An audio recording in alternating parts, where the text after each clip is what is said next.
Why do some people here compare you to Anna Jones, Walter Jones's deceased wife? To tell you the truth, I didn't know her, but it seems that she was a very gentle woman. How opposites attract. I say this, but I didn't know Walter Jones before he lost his wife. Maybe he was more hospitable back then. If Noland is to be believed, the young Baina literally cast a spell on Walter Jones. What do you know about this? I swear that, strictly speaking, I know nothing, Inspector. How could I? What do you think of Christina? I like my brother-in-law, but between us, Inspector, don't you think it's a little strange that Marco would be with this woman? It's an indiscreet relationship. What can you tell me about Marco? I like Marco, and I respect his choices. If he's happy with Christina after all, it's good. Do you know if Walter Jones was wearing something around his neck on the night of his death? I don't remember at all, Inspector. Do you know how to use a rifle? No, I don't know how to use a weapon. I don't even know how it works, you understand? It's not my thing, Inspector, that's all. Do you know who in this tower knows how to use a gun? No idea. Certainly not Billy. He doesn't know how to do anything with his 10 fingers. You can believe me on that, Inspector. Did you see anyone in the library the evening of the murder? I certainly must have already told you that I was playing at being a maid in the kitchen at that time. I get it.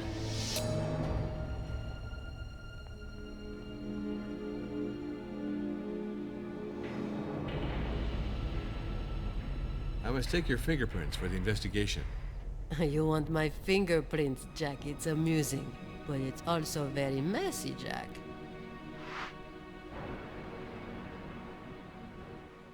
Thanks.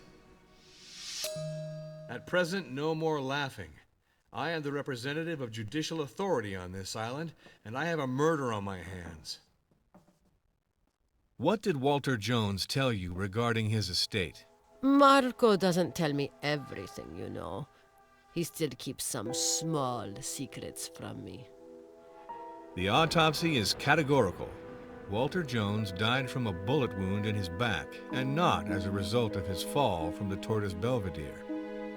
With all the doubts stemming from the circumstances, Baina has nothing to do with the death. Nevertheless, I would love to have your point of view on this. One way or another, Jones is dead, Jack. For me, it changes nothing. For little Baina, it's different, of course. She is less guilty than before. What were you doing at the hour of the crime, around 11 p.m.? I played poker with Billy and Martin all evening. Then I left to go to sleep and found Marco already asleep. It must have been between 10:30 p.m. and 11 p.m. Sonia was very hostile to me because she didn't like seeing me playing and chatting with Martin. At one point, she went out to calm down. If the heirs had thought of inheriting, it seems they're off to a rather rocky start. What do you think? This man detested me, Jack, and I didn't love him either. He wanted me to leave. Marco didn't want to leave me, so Walter Jones made him pay. There, you have it all. What did you get in return for rescinding that Walter Jones be put under psychiatric care? Ask Marco, he knows better than me. It's his family's affair, you understand. I get the impression that Walter Jones didn't particularly appreciate you. Am I mistaken? I'll tell you a story, Jack. One evening in Houston, as I was leaving the movie theater, I was attacked by a man. He hit me and slashed my face. It was one of Walter Jones's hitmen, I am sure of it. The guy said, "Go away, you dirty communist slut. Go back home to Russia. It's the last warning. You understand that, you bitch? Next time you'll be dead." And he stuck his knife into my cheek. Of course, it was the old god Jones who wanted to intimidate me, to force me to leave Marco. He thought that it would injure his political career if I was seen around him. If I may permit myself, Christina, I believe that Jones was unfair to you. Do you believe that you can get your hands on at least a small piece of the estate now that he's dead? I am not an heir. And then, Marco and I, we are not yet married. If you know of a formula that would allow me to have this old jerk's money, then you have to let me know right away, Jack. Sorry, I don't know. Do you think Walter Jones's fears about you were justified, miss? Maybe. I don't know, Jack. There are people who like me and others who don't. But Marco was ready to leave politics because of his love for me. He told me this often.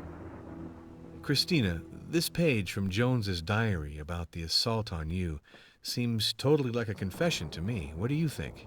Of course it doesn't surprise me. Walter Jones didn't have the courage to do the dirty work himself.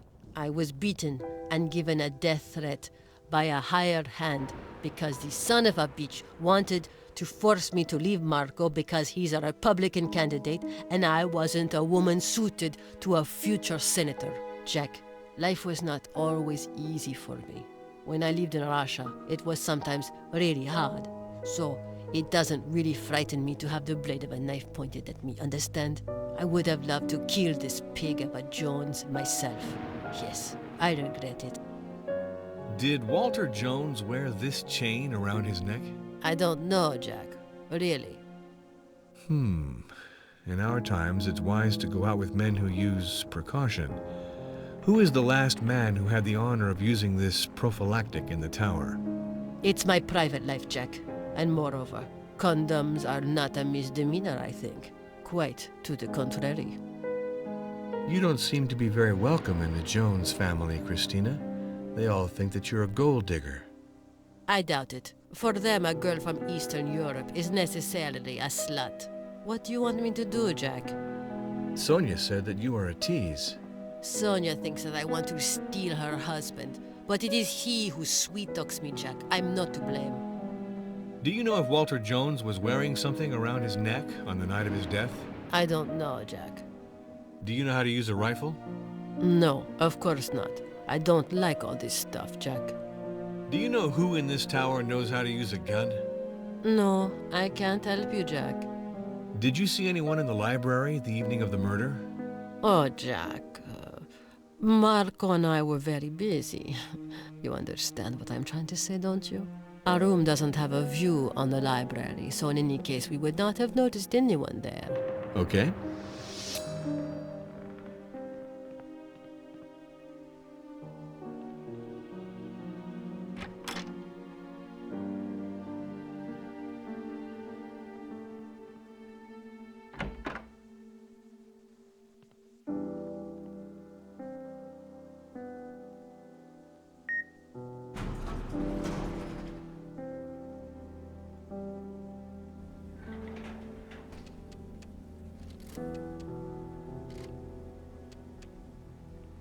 I must take your fingerprints for the investigation. If one absolutely has to go through this, let's do it.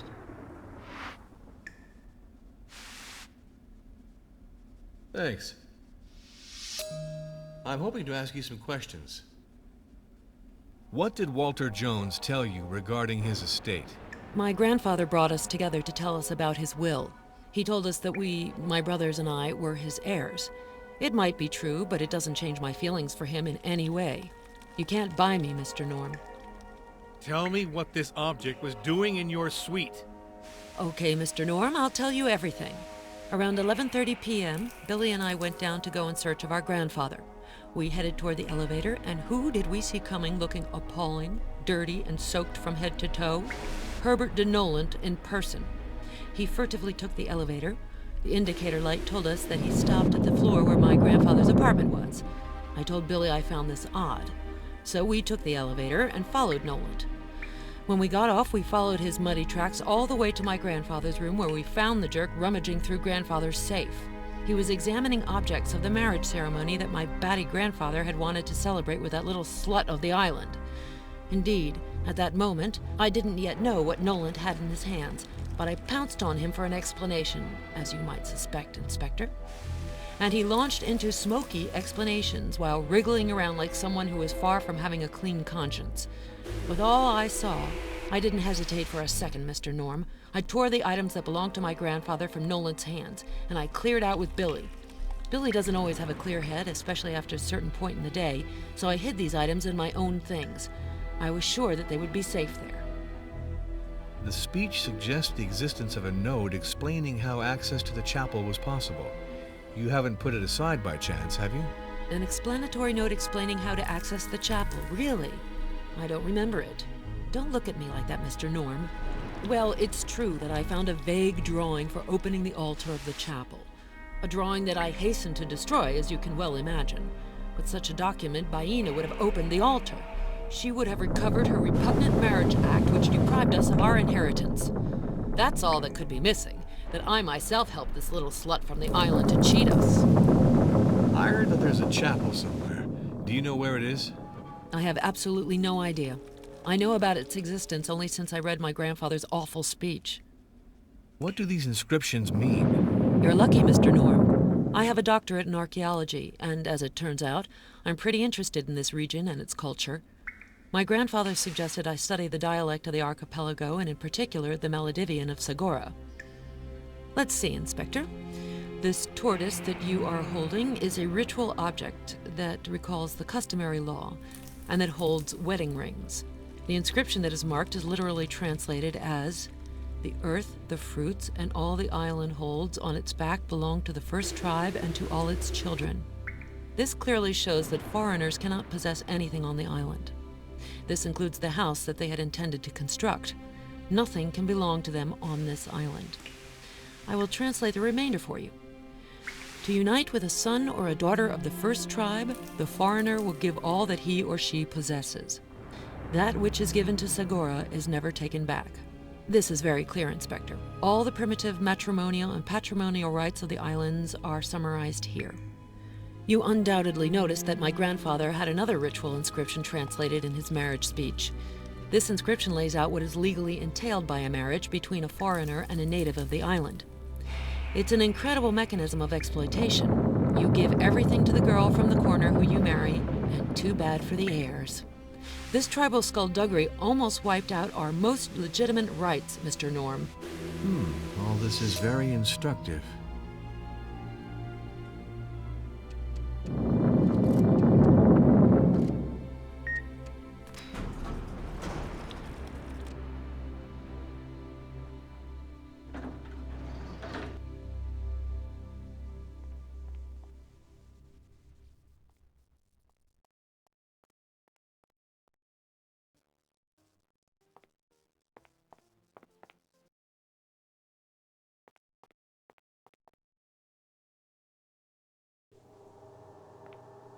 At present, no more laughing. I am the representative of judicial authority on this island, and I have a murder on my hands. What did Walter Jones tell you regarding his estate? The autopsy makes me think that Walter Jones was killed by a bullet in the back, and not as a result of his fall from the Tortoise Belvedere. I therefore owe you an apology, miss. I think that you had no connection with his death. Did Walter Jones wear this chain around his neck? What do you think of Christina? What can you tell me about Marco? Do you know if Walter Jones was wearing something around his neck on the night of his death?